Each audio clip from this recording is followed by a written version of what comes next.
Needless to say, my first wind-up was a fruitful trip for this podcast. I feel incredibly fortunate to have met so many wonderful people behind the companies exhibiting that we all love. Wyatt Gilmore is no exception. We had booths adjacent from one another, and though I had no idea our paths would cross, I'm certainly stoked they did. We saw one another again in San Francisco this spring, and I made sure to let him know that I was interested in hosting him. Thankfully, he accepted. Grant Stone is his Michigan-based footwear business, bringing great-looking, timeless style that is primarily direct-to-consumer, and giving my affinity for shoes and boots, I was excited to chat. There are certainly some additional nuggets that surprised me about Wyatt involving two wheels, so stay tuned for that. This is episode 114, so let's do it. I'm your host, Wesley Smith, and you're listening to the Standard Age Podcast.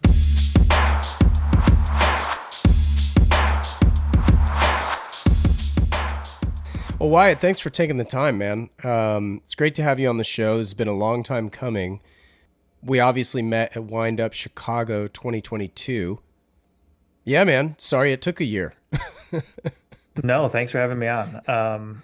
Yeah, that was a good time, and yeah, it was good to see you again this year over in California. Yeah, for sure.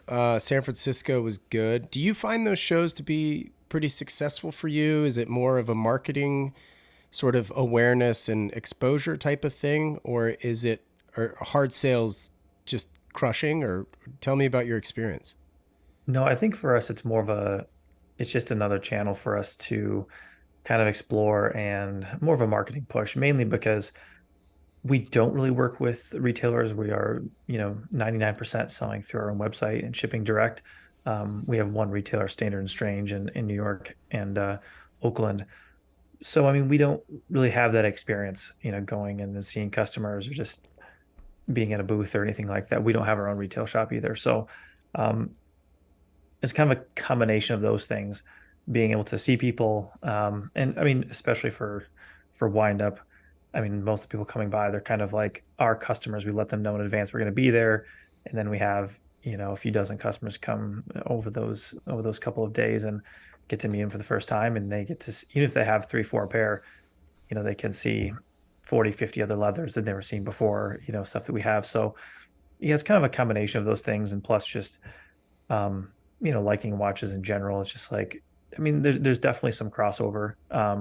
Maybe not as much as I initially thought, but it still kind of makes sense, I think. So yeah, all in all, though, we've had a good experience and good feedback, and I don't think it really, now that they have more everyday carry, pop-ups and stuff, I don't think it's, out of place necessarily. Sure. What has been kind of like a prominent feedback you've gotten from the wind up crew? From wind up and the people who run it. I mean, yeah, they love the idea, trying to do something that's, I mean, not crossing over to another segment completely, but just have um something a little bit different, outside of just the watches. But yeah, I mean, overall, I think it's pretty good. It's just, the Goodyear welted market. I mean, that whole segment is pretty, I mean, it's a niche, right? It's very, very small category that even people who might, like cars or watches and things, maybe they're into clothing to a certain extent, they may not know what Goodyear Welt is, even just because it's still, I mean, I don't live far from Chicago. We kind of live in the middle of nowhere in Southwest Michigan, and Chicago is an hour and a half away. We'll go there occasionally to go check out some shops and things like that, or just to get away for the weekend. And even there, I mean, you have one, two shops that sell welted footwear, so it's Right. like, and especially if you're looking for assorted brands, outside of Allen Edmonds, maybe one, possibly two, so it's like, even in a city like Chicago, which most people, a lot of people are not living in these, New York or Chicago or San Francisco. I mean, it's pretty tough to come across this stuff. You don't see them everywhere. Similar to watches to a certain extent, especially some of the smaller micro brands and things. So yeah, I think that part of it makes it interesting for people because they're like, I haven't really seen this before. I haven't seen one in person. What's it all about? And that's the watch crowd. They'll do that. They'll come up to the booth and they'll kind of be like, well, can you explain this to me or something? So that part of the customer is definitely a crossover. They're very interested in these minor details, so that I think that part of it does work. Sure, sure. And sorry, that was a bit of an ambiguous question, and that was completely my bad. When I said wind up crew, I was actually referring to the attendees, like the customers. Let's say, I guess for those who already own your footwear and those who don't, do you get similar feedback? Do you get different feedback? And kind of like, what is that sort of overarching thing aside from, hey, I have 4 pairs and I love them? Yeah, I mean, for sure. I think most of the people who are coming to the wind up and our customers, I mean, really, they just come there to hang out. Yeah. I mean, we'll ask them like, "Hey, do you want us to bring anything specific for you to try on or something?" And so we'll end up bringing a half a dozen pairs or something for people who have asked. But in general, they just end up hanging out for a few hours and talking and just, I mean, that's kind of what it really more feels like. Right. Yeah. Yeah. Yeah. And then the people who don't know about our brand or things like that, they'll be a little more inquisitive and we'll start talking a little bit more like that because our customers, similar to a lot of the people in the watch world, I mean, customers in the watch world, they know a lot about the product. They'll be like, oh, this is the CF Stud Tannery out of England. Yeah, I saw that suede, this other brand, they're using it. Did they use it last season or something? So they really get into the details and know quite a bit about the product and the components and things. So yeah, you kind of have that feeling. So I think, it's pretty similar. I wasn't going to ask this initially, but I know obviously you use some Horween. That is probably the most well-renowned tannery, I guess, maybe even in the world. Um, can you talk about the other type of tanneries, or not even type, like other tanneries you may use or allocate materials from? Yeah, I mean, so really Horween, I mean, their thing is North American bovine hide. So a lot of the like casual boot leathers, they knock those out of the park. I mean, Chrome Excel specifically. So they have a certain tannage that everyone loves and they go to. Otherwise, it's shell cordovan, which they're also, have some of the best in the world. And that's the only shell cordovan we use. But so I mean, you go there for those specific leathers for Chrome Excel, which is the pull up cow leather, and then you get your shell cordovan from them. But for suedes, we go to CF Stead in England. But they also have kudu, the African antelope leather. So we'll buy some of those.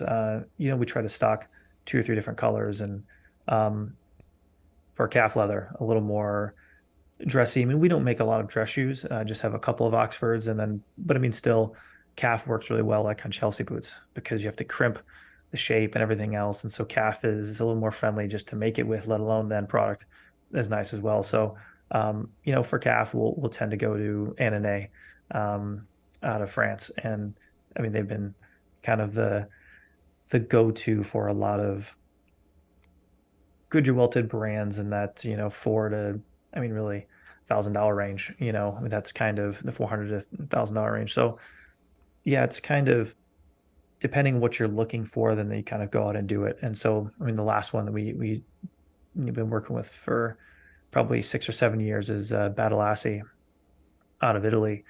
They focus on a pit tanned vegetable tan leather. So it's just because a lot of tanneries make vegetable tan leathers, but the way that they're tanning theirs, it creates a very kind of robust leather, but it's kind of transparent. So when you look at the surface of leather or you pull it over the last and you have a final product, you have like a high and a low. And so you can kind of see the transparency through the leather. It doesn't look like it's pigmented or painted on top.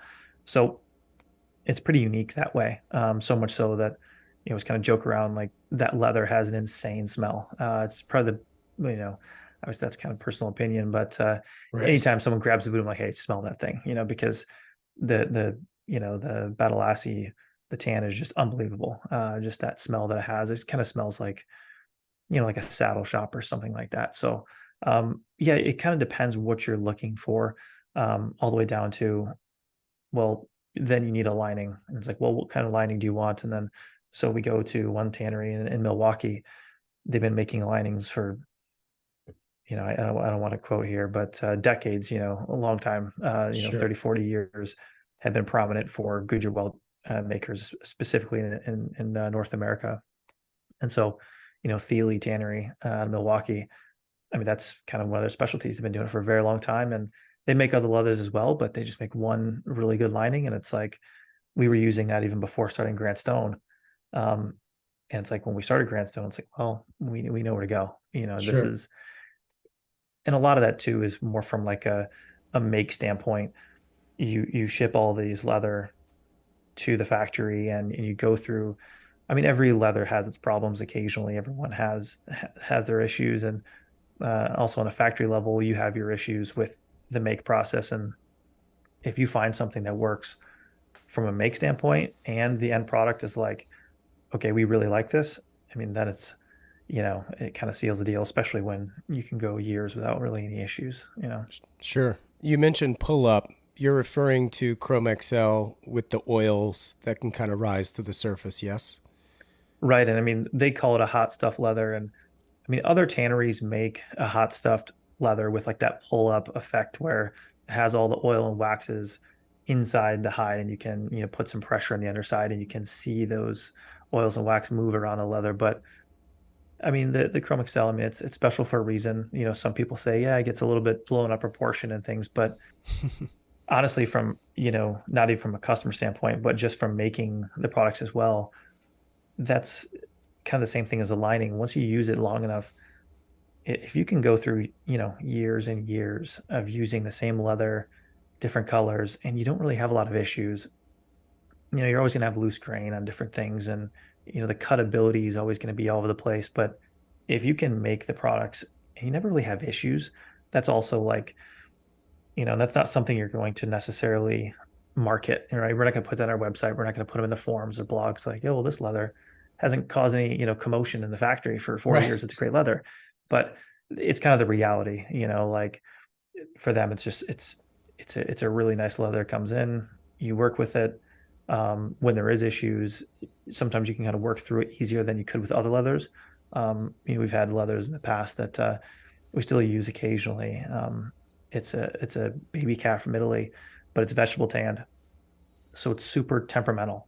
It's just their tannage. It's a beautiful leather, but the way when you're lasting it, if it goes through pressure or heat, or it's getting pulled and things like that, that's where things can happen. It can break, it can split, it can pucker because of the heat. You definitely don't want to mix like heat plus water, kind of similar to shell cordovan.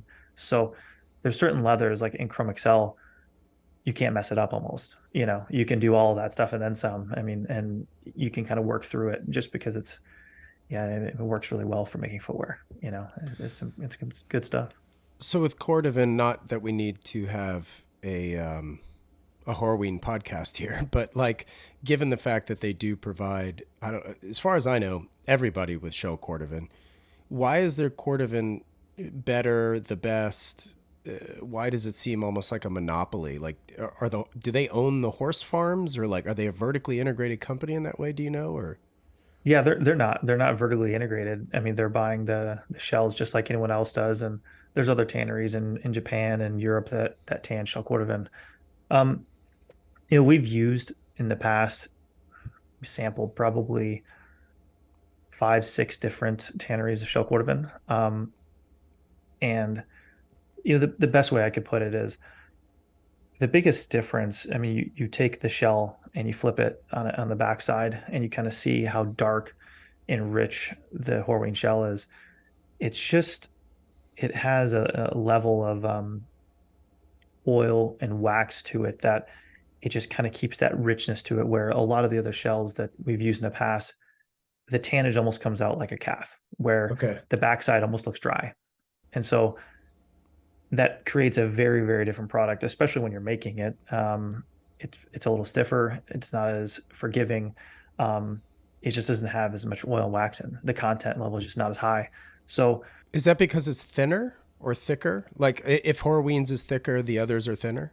no, just more of a tannage difference. I think they hold that part, the details of the tannage and why there's a special, whether it's Chrome Excel or shell cordovan, they hold that pretty close. But Right. just from making the product standpoint, that is a big difference. Yeah. Those shells, they're very rich, right? And like I said, sometimes from the surface level, it can be hard to tell, but I mean, it's wildly different. You flip it upside down and you look at the backside of the shell, it has that very, very dark color to it, and it seems kind of saturated.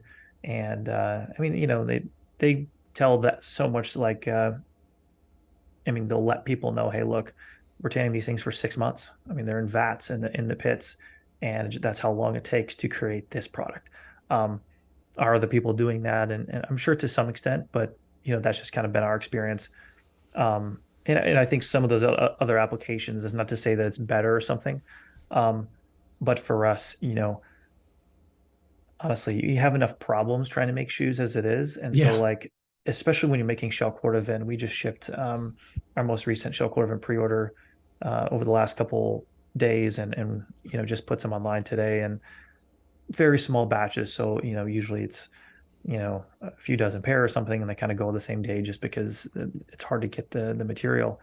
Sure. You know, anytime, you're using shell cordovan, it's such a pain, especially for the factory. They're like, hey, this stuff is you don't want to have any mistakes. You don't want to Right. break the toes and stuff when you're lasting. So if there's any question about which product or which shell to use, because from a make standpoint, because you want to avoid as many problems as possible.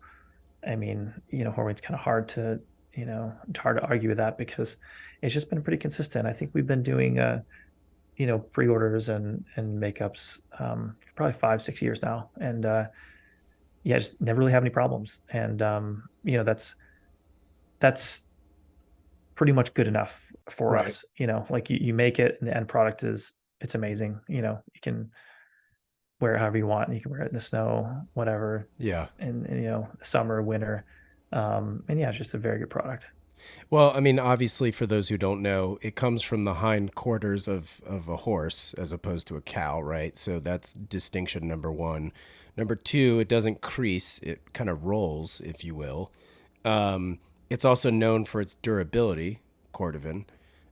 So, but it's also because of where it comes from, it's such a low yield, which is why it's so expensive, right? Because if you screw it up, like you got to start from scratch almost with a new hide for the shoes to match and things like that. So, but because of its durability, like, is it easy to damage in the lasting process? Because you would imagine, like, if it's a durable material to be worn, it must be harder to damage in the creation, right? Yeah, I mean, it kind of depends on, Or is it counterintuitive? well, it's more about like damaged in when you receive a box and you open it, whether it's Mm, damaged versus damaging it when you're wearing is I two see. wildly different things, because some people would say, for example, they come up with these reasons why, like, a full grain leather that's really thick, why it's so much more, um, you know, why it's so much, how tough it is compared to like a suede. And I always kind of look at that, and the reality is we've never had a customer have a performance issue with suede long term. I mean, the suede there, you're getting calf suede that's 1.4, 1.6, a pretty thick leather.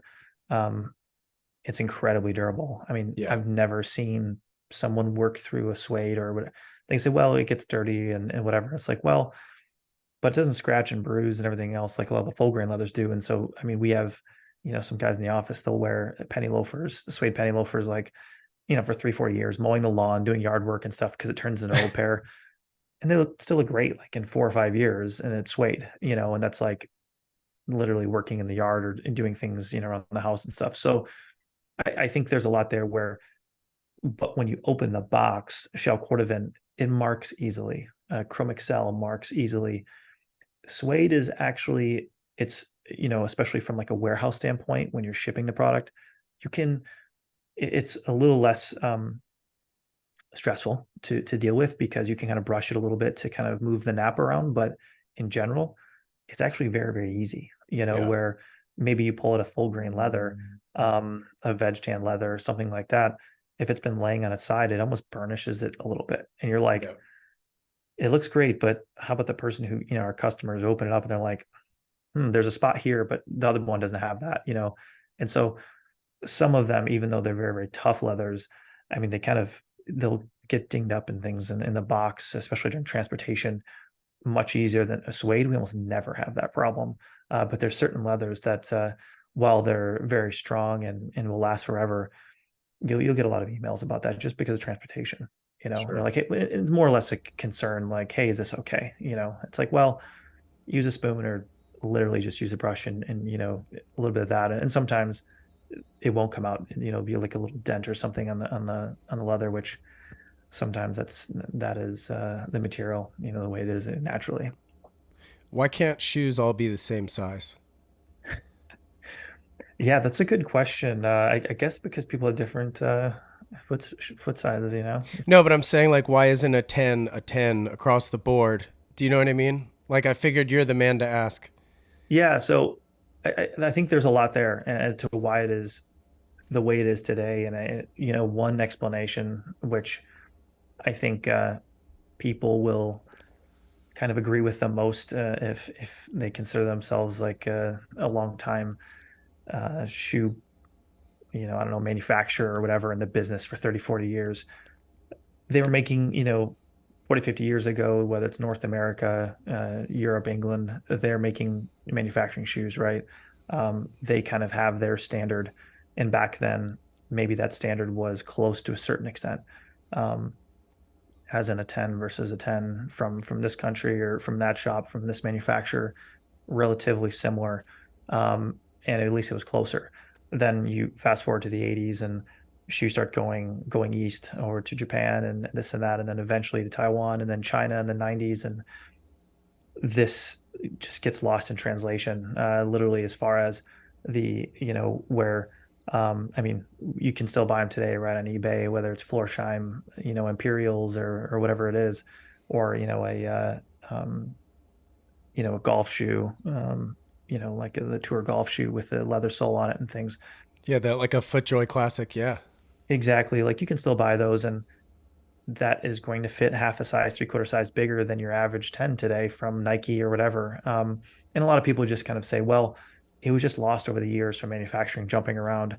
But I think, you know, even more on top of that, I mean, I think even more than that is just when you play with the aesthetics of the shoe, it's very, very difficult to end up with the same fit and not only just size, but just the fit in general. So, you know, I mean, some brands are trying to fit and make them comfortable, and some are, you know, clearly not. And I mean, that's not, you know, what their goal is. It's aesthetics and a certain look because that's what, you know, that's what the customer's looking for. So yeah, I think there's a lot there, but you know, just a lot of different countries, continents making different shoes over the years. And you know, so when we were, you know, making our last and basically grading at the time I was a size 10. I don't know why we're 11 8 years later, but you know, wearing size 10, that was basically the question, like, okay, well, what are we going to grade this to? And once we're happy with the sizing, well, what are we going to call this thing? Is it a 10, 10 and a half, 11? What's it going to be? Um, and yeah, we just kind of went with the standard for today's Goodyear Welt market. And so, and it really lines up with what it was 50 years ago, whether you're going to go buy a FootJoy Classic, a Florsheim, you know, Imperial, a Red Wing, a Chippewa. You know, the majority of the welted footwear tends to be, you know, half a size larger, and probably just because it never really left from when they were manufacturing, you know, all those years ago. Here's a stupid question. Do you think sometimes they're a half a size big or small, depending, because of the anticipated sock you'll be wearing? Because usually when you're looking at like, oh, I mean, I guess you should be able to like grade based on the last used to stretch the shoe, right? To create the shoe. But like I'm just thinking like some of my boots are obviously like a whole size smaller number wise than like an Oxford that I own. And is that because I'm supposed to be wearing a boot sock? You know, something thicker? You know, I wouldn't think so. And at this point, I'd be kind of guessing, just Right. based on, you know, what what my family had done and their information and kind of what we do now. Right. I think honestly, sometimes I mean, if you look at some of the brands and who are actually developing the last and everything, it's sometimes just one guy or it's Yeah. one or two guys. And I mean, they're just doing something because they think it makes sense. If it comes down to sock and things like that, I wouldn't think so. I think it's more, the Red Wings and what you put in that category, the very casual Goodyear welted work boots and things like that. They've always fit larger and Yeah. really have never strayed away from that. Maybe some of the more recent cemented lower price point stuff, maybe it, goes away from that a little bit. But I think in general, maybe the stuff you're referring to as well, they're kind of just sticking to that half a size larger. And then, but to your point, there has to be a combination of those things when you're developing a boot and this is a size 10. If it's a true work boot, and let's say, you know, the ones you might be buying now, the welted stuff that's uses a little better leather, a nicer welt, the last they're using though could have been initially made for a true work boot, something that was, not necessarily considered lifestyle boot as a work boot. And they, put a little more toe room as in the toe box area, just because you're working, you're standing around all day, you're wearing a thicker Foot sock. swelling. Yeah. Yeah, just kind of the entire process there. Last thing you want to do, like a work boot, is have something that's snug, especially in the forepart, right? It'll be the worst experience ever. So yeah, I think it's probably a combination of all those things. And then to your point, yeah, dress shoe, you know, wearing a dress sock, usually super thin wool sock or something like that. So a little bit different, but um, yeah, we've done that as well. So for example, our Oxford, it does fit about half size smaller, and it's simply because the way that the last is shaped. Basically from the ball forward, it's a wildly different product than the casual boots. Sure, sure. Grant Stone. Where did the name come from?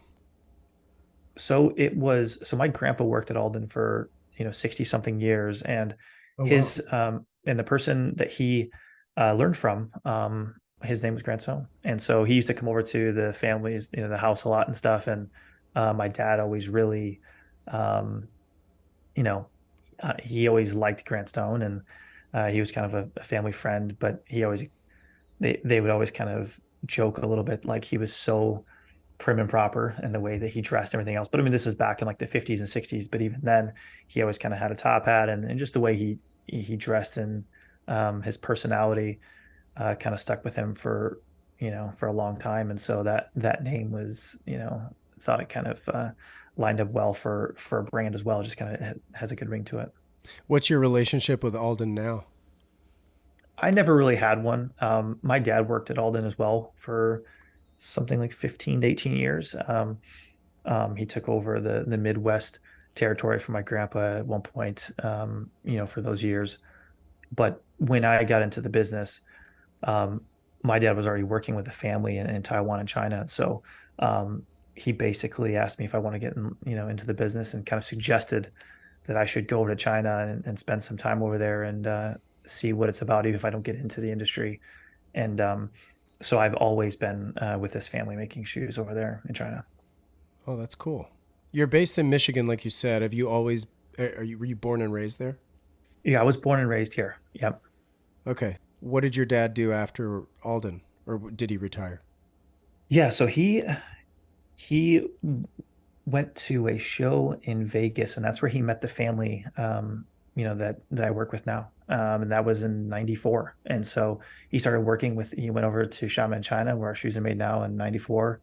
Um, Basically was the factory liaison at that point, and was trying to bring in some welted business. The factory wanted to change the product they're making, and they weren't really looking to grow necessarily from a volume standpoint as far as output. They were just trying to change the product they're making, and raise the price point, so they could keep the volume at a certain level.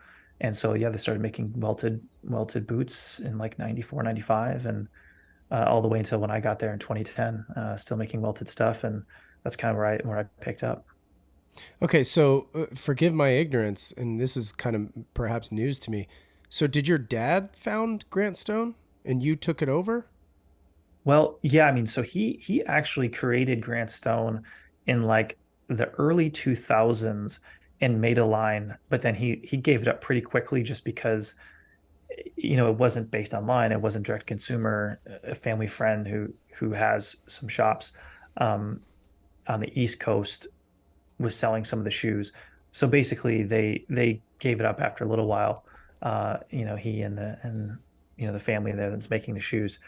But then once I was over there, so I moved to China in 2010 and was just developing for them for maybe 6, 7 years at that point when it was like, hey, should we look to do something on our own? Because we were making shoes and good shoes, good welted, product, but it was always very difficult to sell the customer something that had everything as far as component wise, everything top to bottom, just because they're going to have a hard time marketing it because, well, hey, we're a big consumer brand and we can't sell something for $400 made in China. Like we're just not going to do that. We don't care how good the quality is. It's just too difficult to do that.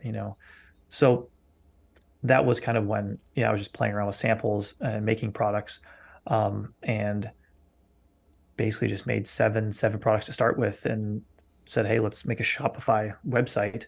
And a family friend in Connecticut, the Shoe Mart, um, they said that they would receive the shoes and ship them for me. So Wow. yeah, so basically we made I think it's 635 pair. So the time is a lot of shoes, seven styles, all like leather sole, plain toe bluchers, and long wing bluchers, and sent them over to Connecticut. And I was just kind of running like the customer service and the website and stuff, and the factory side of things from Shaman. And then I would just send them an email when to, I mean, selling like one pair every other day or something like that. And so I would just shoot him an email and he's like, okay, sure. And then he'd go ship a pair of shoes for us. Wow. But, it was a couple of years of that before, kind of realized like, hey, maybe I could put the other things aside at the factory level, and maybe we could do the Grant Stone thing full time. And so it took a couple of years though to get to that point. It was like 2018. That's kind of when moved back to the States to open up a warehouse and office. We already had added quite a few styles, and yeah, we just saw some traction. I mean, it took a while to kind of get through the made in China thing. And I mean, of course, to be fair, like it's not all that common, right? For there's not too many welted brands, and Meerman's a good example. They make some quality product out of China, but that's kind of it, from American marketing standpoint, or just that type of thing. So it took a while, of making shell cordovan products and everything else year on end, just to kind of break through and for people to not be so concerned with that. Sure. So, I mean, you could have already answered this, but like I was going to ask you, was there sort of a moment you knew you wanted to work in footwear, or was it just kind of like be like be like the old man, or what was that all about? Yeah, it was more once I got to China, and was living there, for the first few months. I was living in an apartment with the factory owner, and where it was just, I was like 20 years old, and my upbringing of what I was doing in the past of racing motocross, basically living in a motorhome in Georgia for the previous 3, 4 years before I went to China, just at a training facility. Um, it was just so wildly different. And at the time, it was either like, do I go to school and get an education? And I had no idea what I wanted to do. And when I got over there, I was just like, I don't know, I just kind of fell in love with it in some way, like whether it was the culture or just wildly different atmosphere, like everything about it, people. So I think that's really what um, maybe want to like stick with it, was kind of China in general, and then the family that was. I mean, I was living in their apartment condo in Xiamen, and just colleagues, whatever. And so that, I mean, that was kind of the main draw, because that was going to be at some point I kind of had to make a decision. When am I going to stay here, live here, get a residency, the whole thing. Like that decision, when I made that final decision, that's when I knew, like, okay, well, I'm kind of in this thing now. So because I was kind of getting that age too, where just going to college or something was kind of going to be, uh, I would have been older at that point. So Right. yeah, I didn't go to school. Didn't go to school, and just stayed there at the factory. So this is fascinating. You're wearing what appears to be an Oxford shirt with a beautiful collar roll.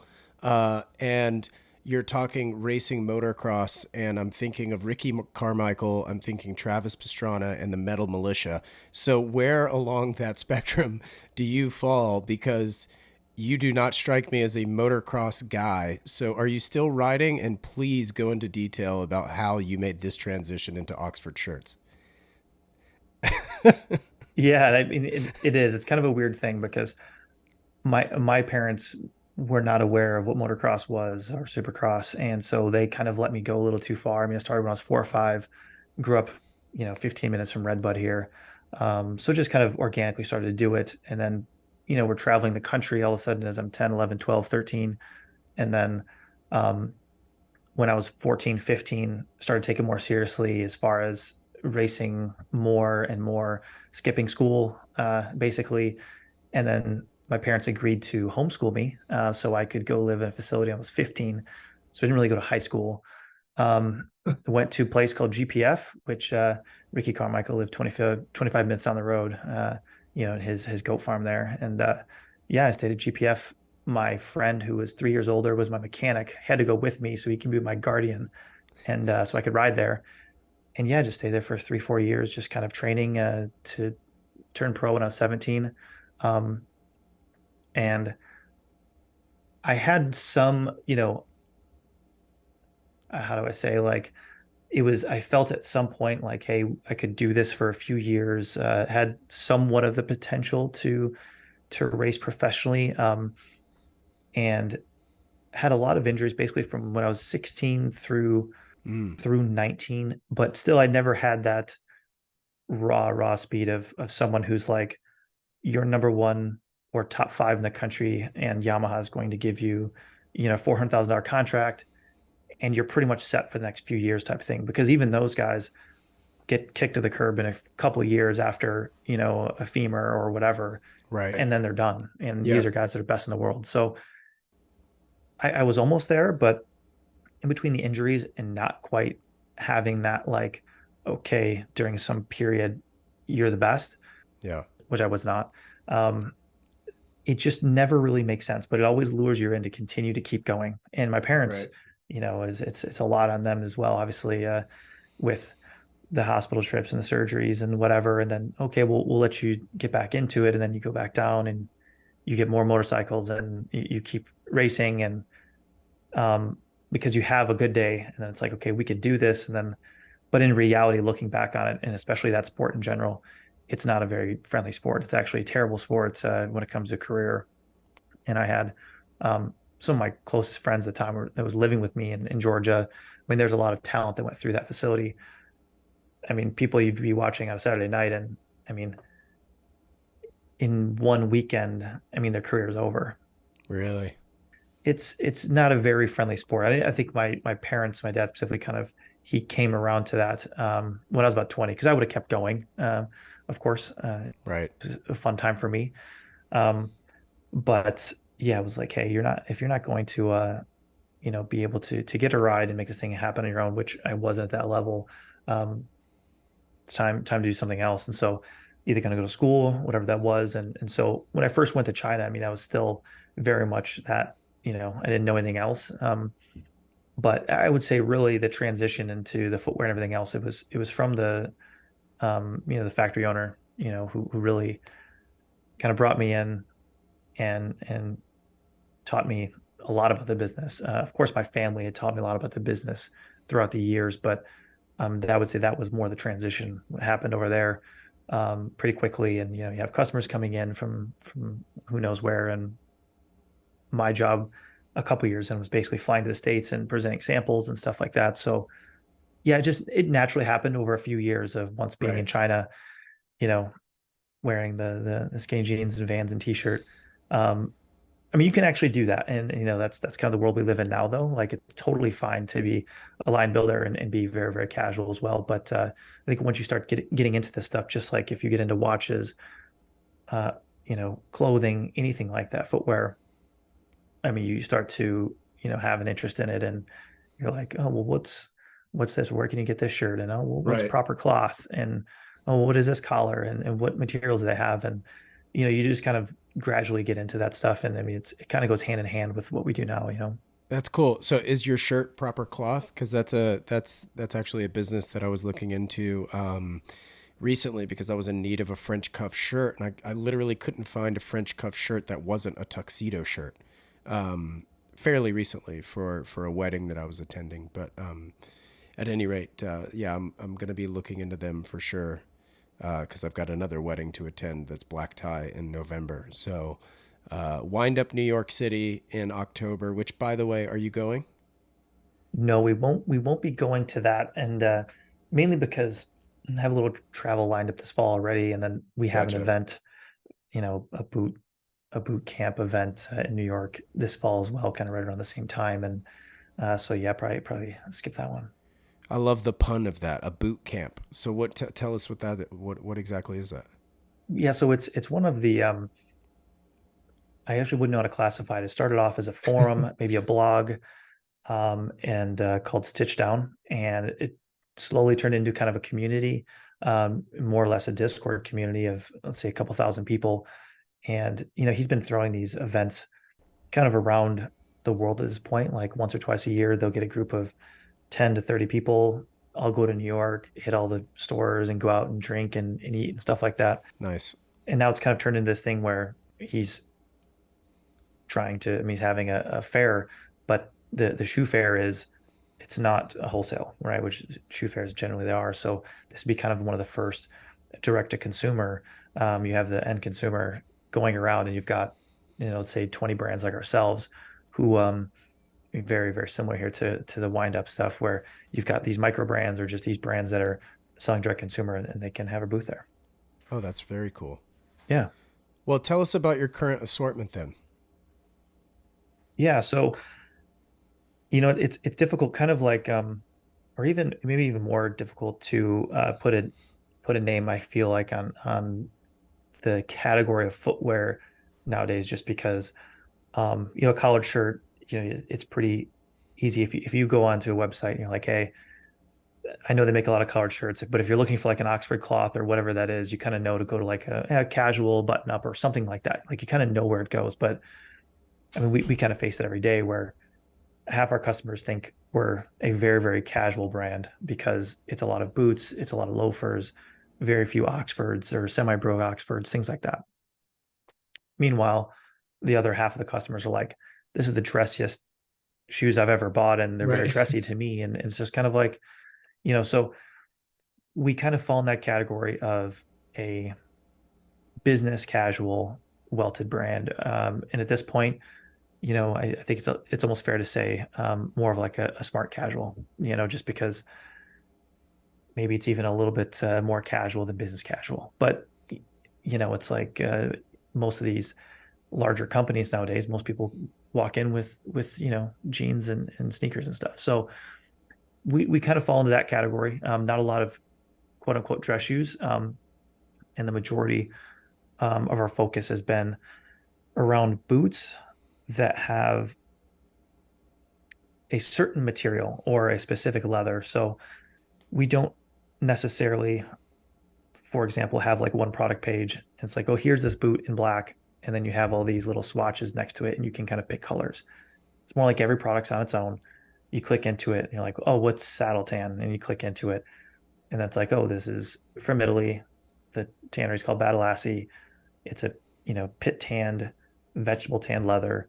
This is the qualities that it has. And it's kind of every product on its own, all the way down to, surprisingly, sometimes, of course, your best sellers are usually your blacks and your browns and things like that. But sometimes we had like the last couple of years, we did more of a limited release, kind of a fun, smaller run of a cap toe boot in a dark green, and it was kudu. And so the kudu leather, it shows a lot of the scars, and Yep. it's not exactly pretty or polished or sheen. It's almost like this matted leather that's got all the marks and things on it, right? Sort of wabi sabi. Yeah, Yeah. a ton of character. And then also, because of the raw material, it's incredibly comfortable. So it's a little thicker, but it has this like soft density to it, so it's very forgiving. You put it on it, this break-in thing people talk about doesn't really have any of that just because it's so forgiving.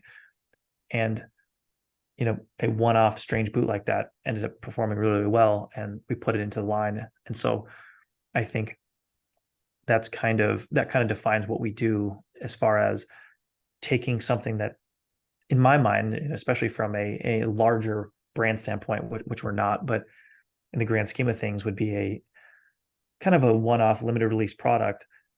We try to do things like that, and we're small enough that if it does relatively well, we can make it part of the core collection. So we have a Sure. lot of products that are like that. For example, one of our best-selling boots is that saddle tan, that Minerva leather from Italy, um, with a leather sole on it, which a lot of people, and we've seen over the years, the rubber sole, of course, sells better than leather, but it's just that product in general on its own is just unique enough that it just hits a spot for enough customers where it's just Sure. continued to be kind of one of our classic products. And it would be hard to put other products around that to call it a collection. It's just like, no, here's this one-off item that kind of has a look to it, and it performs well. It's got a leather outsole, and yeah, just something different. So a lot of our boots kind of have that story of, okay, it's this leather combined with with this outsole for this reason, and it kind of stands off on its own. So a lot of our business is turned into to those types of boots. And then the second largest category would probably be our loafers, the penny loafer. Um, and that's just something that just worked on for a long time to try to get something that fits well, that we can use a lot of different types of leathers on, everything from shell to suede to chrome excel, calf, and everything else. And so we've slowly done that, and just about hit most of those categories with leathers on this penny loafer, and now tassel loafers and things. So almost can say the two shoes that we started with, Bluchers, they've become a very small part of the business just because, and it makes sense, and people ask, well, why? And, why you're not making more shoes and things. And it's just like, it's hard to say other than I personally don't wear them, Yeah, they don't sell. and people just don't buy them. We still have multiple shoes in stock in DE, triple E widths, and suedes and chrome excel. We do them in shell cordovan, and they just don't sell as well as anything else. Right. And you see it, because a shoe, I think, um, from a styling standpoint as well, you really have to dress a certain way, or you almost, people tend to want to dress a little more business casual. They'll need to wear like a button up, things like that, where a boot doesn't apply and a loafer doesn't apply. Sure. It's a little more well rounded. So yeah, we're just not seeing as many shoe sales as it used to be. Yeah. No, it makes sense. Having worked at Allen Edmonds and seeing their assortment change dramatically, I can certainly understand that from your perspective as well. When you're not working, what are you doing? You still riding bikes? No, no. At this point, we have a 2 and 4 year old, so like that's pretty much full time the last four years with that. So, hang out with the kids a little bit, and try to play golf. Yeah, I say that, and I played 4 times I think this year, and it's July, so almost August. So That's all right. not too much outside of this, and yeah, the kids are still pretty young, so that's been tying me up recently. When did you start playing golf? Kind of, I mean, I have my whole life, my whole family's been into golf, always has been, and kind of sucks because I'm the worst one, always have been. And then all the people around me are like really good golfers, and I go play with them, and it makes you not want to play golf. Right.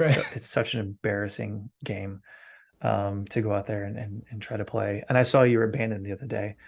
I think, right? Were you out at Abandoned Dunes Yeah, a couple weeks ago. Yeah. a couple weeks ago? Yeah, yeah. And so, um, one of my friends here, Josh, I mean, he's been with us since 2016, 2017. He used to work at Abandoned Dunes. He was a caddy No way. there. Oh yeah, where he was a caddy there, met his wife at Abandoned Dunes.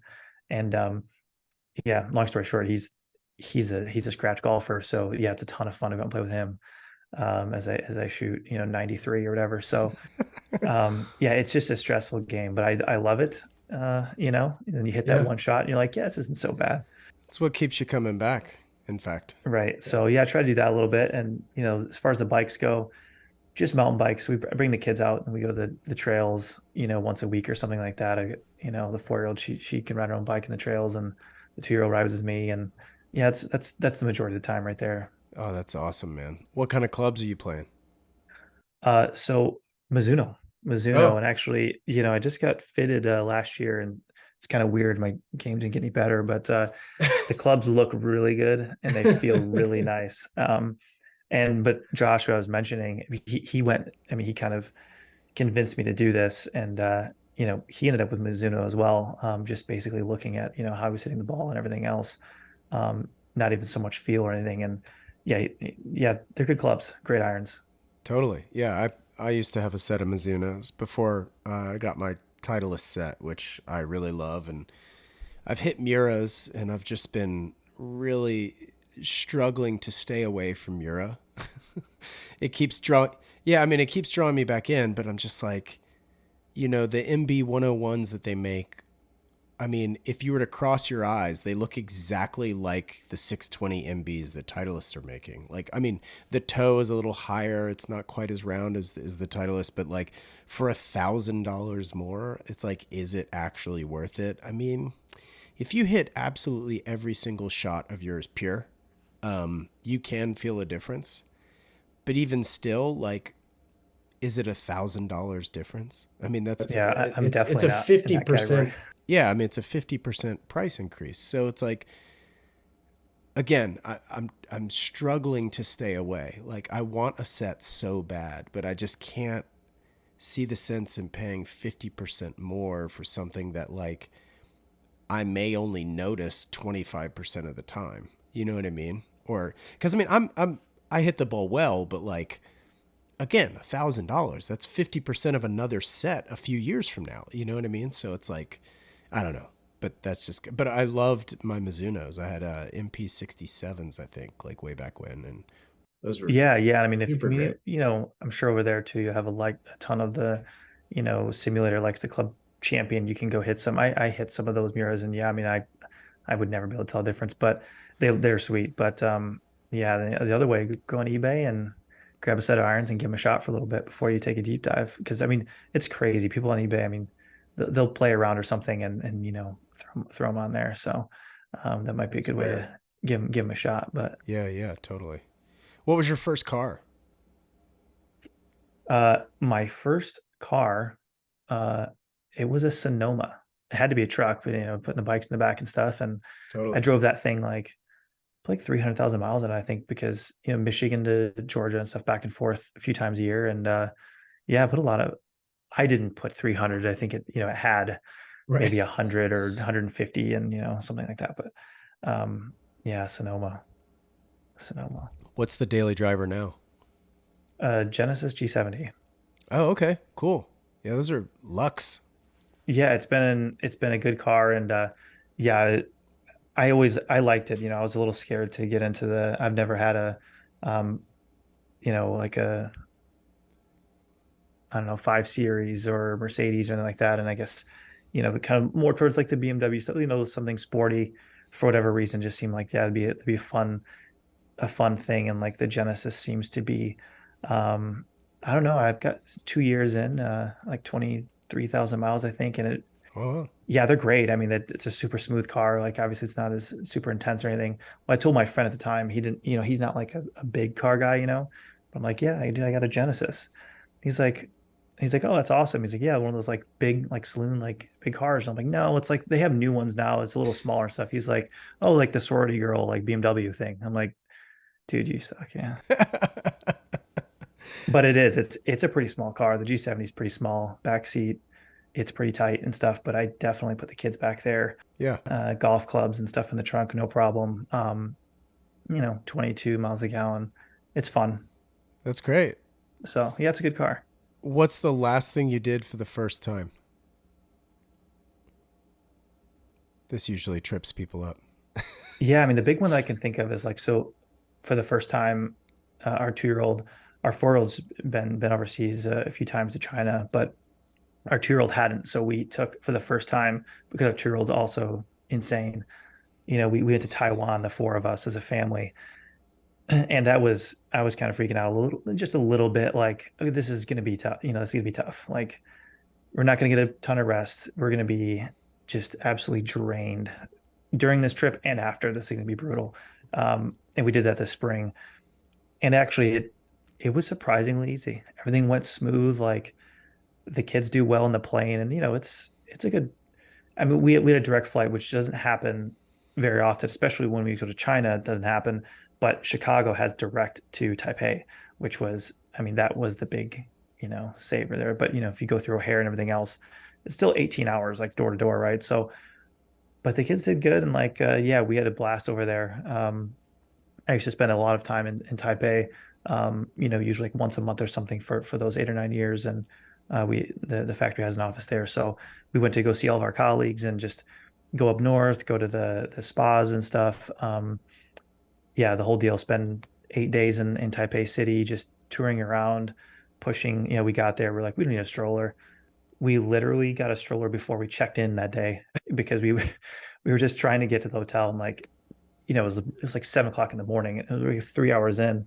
The 2-year-old's already like crying. I'm like, okay, yeah. So we got a stroller, and I mean, yeah, that was a good trip though. That was a ton of fun, and it was nice to check that off the list, with the young ones, because we're going to be doing that a little more often now, hopefully, as things smooth out here. And yeah, I was happy that it went that way.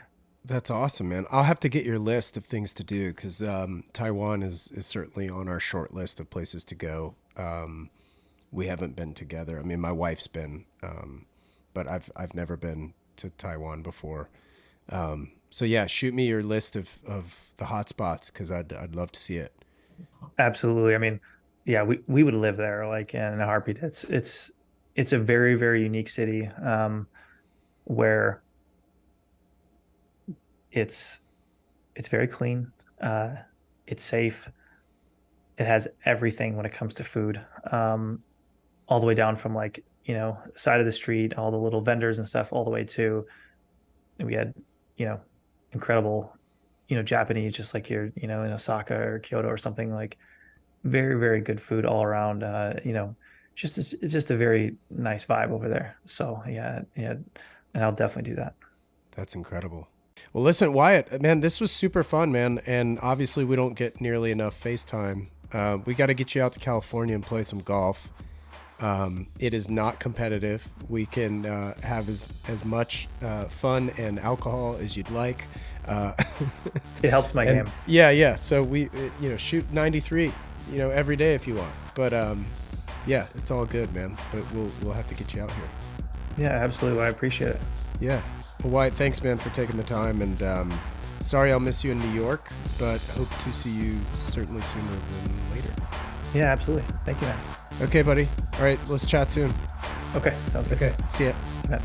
This wraps up this episode of the Standard Age podcast. If you like what you heard, I'd love it if you'd share it with a friend or two. And if you have a moment, please rate and review the show as it helps others discover these episodes. It absolutely helps far more than you realize. Shout out to Jensen Reed and Super Beautiful for the theme track. Thank you so much for listening, and I'll catch you in the next one. Take care.